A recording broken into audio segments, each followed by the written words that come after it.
time that we have. The first thing I want to bring to your attention is in verse number 6. She went down onto the floor. If you're going to have a successful marriage, if your love affair is going to be new and renewed and enjoyable, you must carry along humility. She went down onto the floor.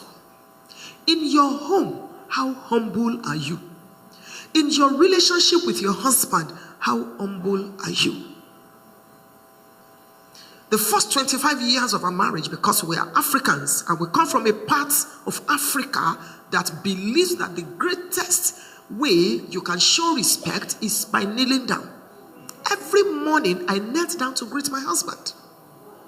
Even when I was not home, I would kneel down on the phone. What was I trying to say? Because I know I'm a strong woman. God has blessed me. I was trying to let the devil know that it doesn't matter the lifting of God in my life. This man must be honored. I was dealing with my heart. I decided to show him the highest level of honor in my culture. I just made up my mind. I will wake up in the morning and I will go to his bed, his side of the bed, and I will sing love songs to him. And I will call him all kinds of names. The only sugar in my tea. The only rose in my garden. My king, your excellency, good morning. Psychologists have discovered that the greatest need of a man is not sex. He can have sex with any prostitute if he's not born again. It is not food. He can get it in any restaurant if he has his money. It is respect, particularly public respect. How humble are you in your relationship? Sometimes you wonder, why is my husband treating me this way? Why is it that relationships don't last in my life? How humble are you? Some women are too proud. Too proud because of your background, because of your pedigree, because you think you are better off, because you think you know better, you can speak better grammar, so you talk down on your husband, you run him down, you disrespect him in the presence of people, in the presence of the children, anyhow, anywhere. You get home after church and you say to your husband, when Pastor Rav told husbands to come out, you came out. Are you a man? And you make the man feel less. Some women are wonderful in church. They are angels in church. I had to go get a white dress today so I won't be sent back. They say, where's your wedding uniform?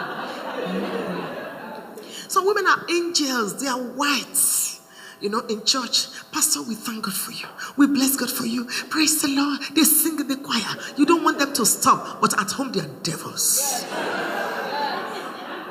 They are devils. Give their husbands an anonymous form to fill. You'll be shocked at what the man will write. Some husbands are born again. They are praying in tongues. Oh God. What's the meaning of that tongue? Take my wife home. She's disturbing.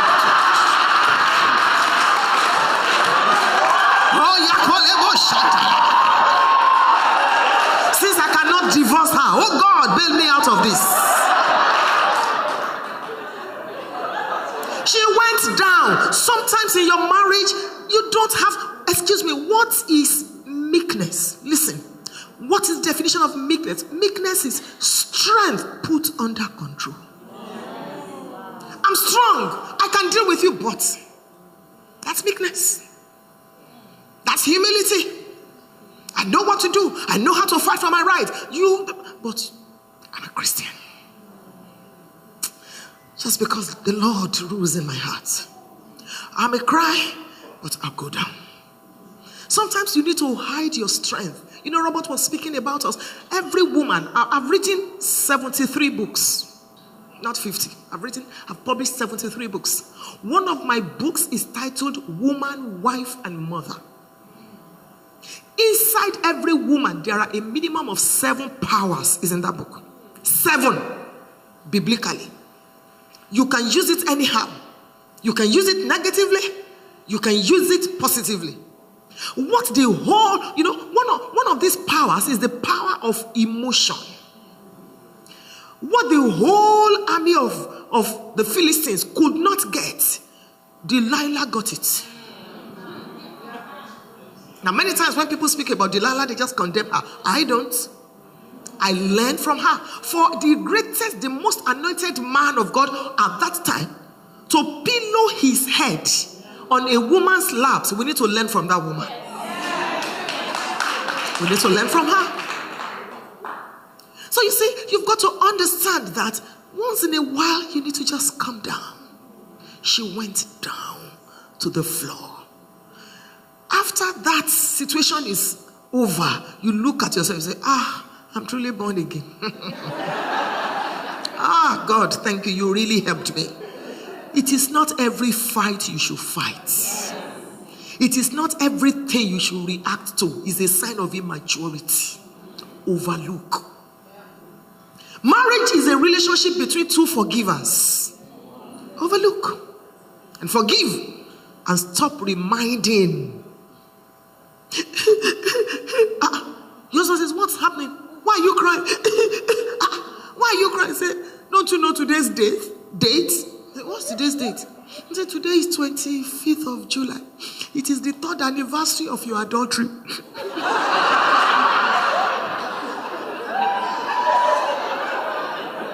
You're reminding him.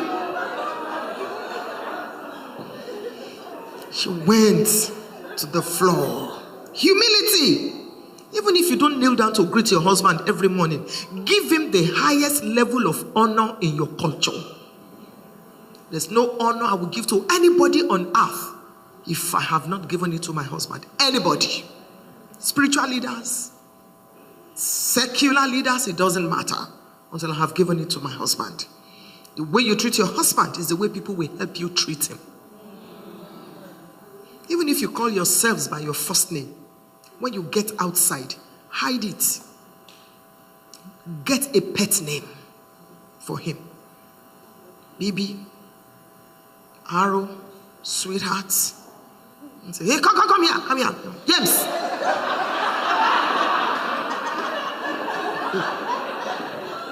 The way you treat him is the way people will treat him. It doesn't matter your culture. There's no man you treat like a king that will not treat you like a queen. No one. Inside every husband, there are 3 things. A little boy that wants to come out and play. If you address him, he will let you know. Number 2 is a king that wants to reign. Number 3 is a little fool. It depends on the one you address. A man may be as short as a bottle. Don't dare him. It is love that is making the man look, quote and unquote, stupid. If the man should beat you, you will know that his shortness is an advantage. I say, oh, my husband slapped me. I said, what did you say before he slapped you? When he's not a madman. There's a way you provoke something. It is the one you address that comes out. Your husband steps there, your royal majesty. Welcome home. Why will the man not treat you like a queen? You don't beg and fight. Start treating you the way Robert was treating his wife. You must treat me. You are a devil. It won't work. It won't work. You earn it. You earn it. Don't dishonor your husband in the presence of a third party or in the presence of your children. In the private and in the public, learn to honor him. There is a level of blessing that comes into your life as a married woman if you know how to honor your husband. God has taken me around the world. I've been to places and I'm all tears. 2 weeks ago, I was flying from Nigeria to the US via Dubai. I was the only passenger in the first class. I laid prostrate. And then I said, Father, hundreds of people are here. But I used to hawk to pay school fees. That's to let you know how poor my background is. Poor people will look at me and shake their head and say, you are really poor. I pity you. And for Jehovah to have turned my life around that way, he deserves my praise. I've enjoyed blessings in my life. And sometimes my husband says to me, the reason why God is blessing you is because of me. I treat him special. And I want to leave that with you. Don't have Canadian marriage. Don't have African marriage. Don't have American marriage. Have Bible marriage. Bible marriage. If you know how to honor your husband, there is a level of blessing that comes into your life. Humility. She went down. Sometimes we need to come down in spite of our certificates and our pedigrees, in our background and everything, just to make peace in the marriage. A good